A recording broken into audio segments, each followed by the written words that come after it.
আসুন্না রুকিয়া হিজামা সেন্টারে আজকে হিজামা করার জন্য এসেছেন সুদূর মেদিনীপুর থেকে হযরত হাফেজ মাওলানা খায়রুল আলম আনসারী সাহেব। তো আলহামদুলিল্লাহ ওনার বেশ কিছু সমস্যার জন্য আমরা ফুল বডি হিজামা করেছি।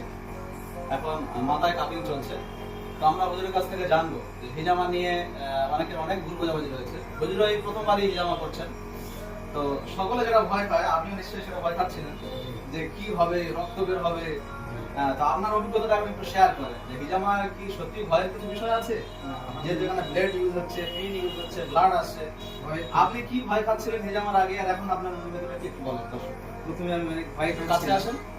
যে হয়তো ছুরি চালানো হবে বা সুচ দিয়ে রক্ত বের করানো হবে, যা অনেক কষ্টসাধ্য হবে।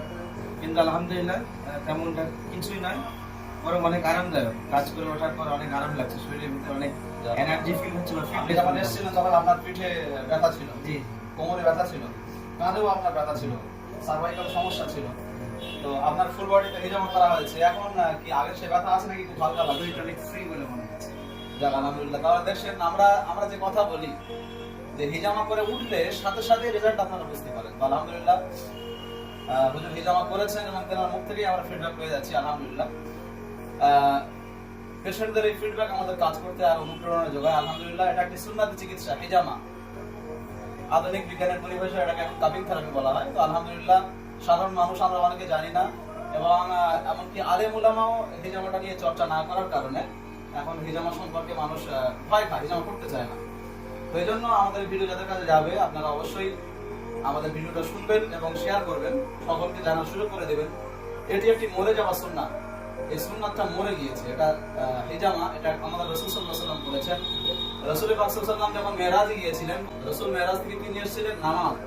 শুধু নামাজ নয়, যদি আমরা হাদিস শরীফ দেখি রাসূলুল্লাহ সাল্লাল্লাহু আলাইহি ওয়াসাল্লাম নামাজের সাথে সাথে আরো একটা চিকিৎসা পদ্ধতি নিয়ে এসেছিলেন, সেটা হলো হিজামা। সুবহানাল্লাহি ওয়া বিহামদিহি। ফারিস্তারা আমাদের রাসূলুল্লাহ সাল্লাল্লাহু আলাইহি ওয়াসাল্লামকে বলেছিলেন, রাসূল সাল্লাল্লাহু আলাইহি ওয়াসাল্লাম আপনি নিজে হিজামা করুন আর আপনার উম্মতদেরকে হিজামার জন্য বলেন। এটা এমন একটা গুরুত্বপূর্ণ চিকিৎসা।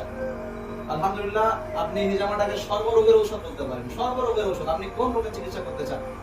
হোমিওপ্যাথি, অ্যালোপ্যাথি মেডিসিনের মাধ্যমে যত ধরনের রোগের চিকিৎসা করা যায়, হিজামার মাধ্যমে সমস্ত রোগের চিকিৎসা করা যায় আলহামদুলিল্লাহ। এমনকি মানসিক দুরবস্থা যাদের রয়েছে, যাদের ডিপ্রেশন রয়েছে, মনের দুঃখ কষ্ট দূর করার জন্য পর্যন্ত হিজামা অত্যন্ত উপকারী আলহামদুলিল্লাহ, যেটা কোনো মেডিসিনে সম্ভব নয়। আজকে ভিডিও এতটুকু। আল্লাহ আমাদের প্রত্যেকের এই মরে যাওয়া সুন্নাহকে জিন্দা করার তৌফিক দান করুন। আল্লাহুম্মা আমিন। আসসালামু আলাইকুম।